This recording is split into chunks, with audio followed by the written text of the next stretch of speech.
ایک وقت ایسا آیا کہ اللہ تعالیٰ نے حضرت ابراہیم کو بہت زیادہ مال عطا فرمایا.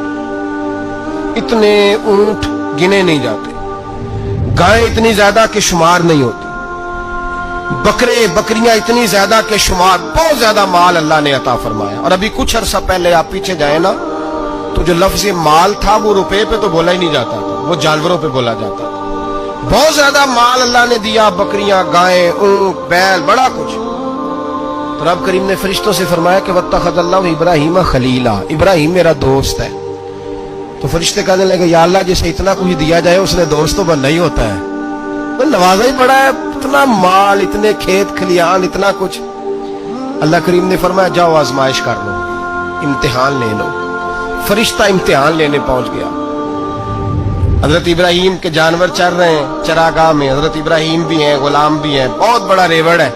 آپ تشریف فرمائے. ایک فرشتہ آیا تو کھیت میں چھپ کے بیٹھ گیا اور بلند آواز سے کہنے لگے سبحان اللہ والحمدللہ ولا الہ الا اللہ واللہ اکبر. اب وہ حضرت سیدنا ابراہیم علیہ السلام کھڑے تھے تو وہ کھیت میں بیٹھ کے تسبیح پڑھنے لگا سبحان اللہ والحمدللہ ولا الہ الا اللہ. حضرت ابراہیم کہنے لگے یہ میرے رب کا نام کون لے رہا ہے؟ بڑی اس کی میٹھی آواز ہے، بڑی، کون ہے؟ ڈھونڈنے لگے، گھومتے گھومتے اس کے پاس چلے گئے. فرشتہ انسانی شکل میں، تو میرے رب کا ذکر کر رہا تھا؟ اس نے کہا میں ہی کر رہا تھا. فرمانے لگے یار ایک دفعہ پھر نہیں کرتا؟ تو کہنے لگا ابراہیم پہلے تو میں اپنی مرضی سے کر رہا تھا، تو کہتا ہے تو پیسے لگیں گے، پیسے ہے تو کر دیتا ہوں. حضرت ابراہیم کہنے لگے بول تو کیا لے گا؟ میرے اللہ کا ذکر سنانے کا کیا لے گا؟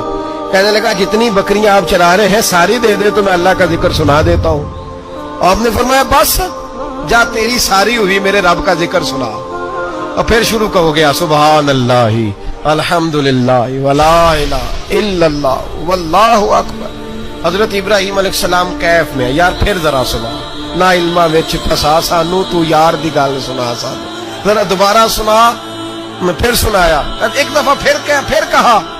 فرشتہ کہنے لگا بس جی آپ کے پیسے پورے ہو گئے. حضرت ابراہیم کہنے لگے چل ایک دفعہ اور سناؤ. کہنے لگا پیسے لگیں گے. تو کیا لے گا؟ کہنے لگا گائیں بھینسیں ساری میری. فرمایا بس یار اتنی قیمت، تو سنا صحیح، سارا کچھ ہی تیرا. پھر شروع ہو گیا سبحان اللہ والحمدللہ ولا الہ الا اللہ واللہ اکبر.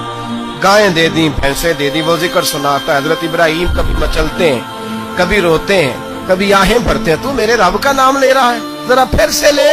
کیف جاری ہے. کہنے لگا بس بھائی. حضرت ابراہیم فرمانے لگے تو اور لے لے جو لینا ہے، مجھے ذکر سنا. اس نے کہا ابراہیم بکریاں میں لے چکا، گائے بھینسیں میں لے چکا، اونٹ رہ گئے، سارے لے لوں گا پھر ذکر سناؤں گا. فرمایا جا تیرا ہوا تو ذکر سناتا رہ، میں دیتا ہوں. دے دیا. کچھ دیر ذکر کیا تو اب خاموش ہو گیا. حضرت ابراہیم خلیل اللہ علیہ السلام فرمانے لگے ذکر سنا. کہنے لگا ابراہیم اب تیرے پاس دینے کو کیا ہے؟ ہر چیز تو میں لے چکا. آپ فرمانے لگے یہ گائے بھینسیں بکریاں چرانے کے لیے تجھے کوئی نوکر ملازم بھی تو چاہیے نا. تو اس طرح کر مجھے رکھ لے، میں روٹی نہیں مانگوں گا، کھانا نہیں مانگوں گا، تو اللہ کا ذکر سناتا رہنا، میں تیرے جانوروں کی نوکری کرتا رہوں گا. حضرت ابراہیم علیہ السلام نے جب یہ کہا نا، فرشتے کی آنکھوں میں آنسو آ گئے. نبی پاک صلی اللہ علیہ وسلم نے 4 رکعتوں والی نماز پڑھائی تو 2 رکعتوں پہ سلام پھیر دیا. صحابہ خاموش ہیں سارے، چپ، ہم نہیں بولتے. ایک صحابی تھے، ان کا نام تھا حضرت ذوالیدین رضی اللہ تعالیٰ. ان کے ہاتھ ذرا لمبے تھے. تو ایک دن حضور نے فرمایا یا ذوالیدین، اور لمبے ہاتھوں والے. کوئی پوچھتا آپ کا نام کیا ہے تو کہتے نام وہی ہے جو نبی پاک نے رکھ دیا. 2 ہاتھوں والے نام پڑ گیا. باقی سارے لوگ خاموش بیٹھے، کوئی نہیں بولا. یہ ذرا سادے آدمی تھے، بولے لیکن بڑے ادب اداب کا خیال رکھ کے بولے. اٹھے، بات ساری اللہ کریم پہ ڈال دی. کہنے لگے یا رسول اللہ، اللہ نے نماز چھوٹی کر دی ہے یا اللہ نے آپ کو بلا دیا ہے؟ تو حضور فرمانے لگے کیا ہو گیا ہے؟ حضور مجھے لگتا ہے آپ نے 2 رکعتیں پڑھائی ہیں. نبی پاک نے فرمایا کیوں بھی ابو بکر کتنی پڑھائی ہیں؟ عرض کی حضور مجھے کوئی نہیں پتا، میں تو پڑھنے آیا ہوں، کو رکھتے کتنی تھوڑی ہے، جتنی پڑھاؤ گے چپ کر کے پڑھ لیں گے. ایک بابا جی بولے، کہنے لگے نماز پڑھا کے میں تیمل ویکھا، مینوں کعبہ بھول گیا آئی، بھول گئیاں نی سب صوم صلاتاں، ایک کو یار دا فکر پہ آئی. حضور نے فرمایا عمر تو بتا کتنی پڑھی؟ عرض کی حضور مجھے نہیں پتا. نا نا نا ہمارا مزاج ہی نہیں، اتنی توجہ کون رکھے. اقبال بھی بول پڑے، کہنے لگے اذان تو ازل سے تیرے عشق کا ترانہ بنی، اور نماز تو اس کے نظارے کا ایک بہانہ بنی.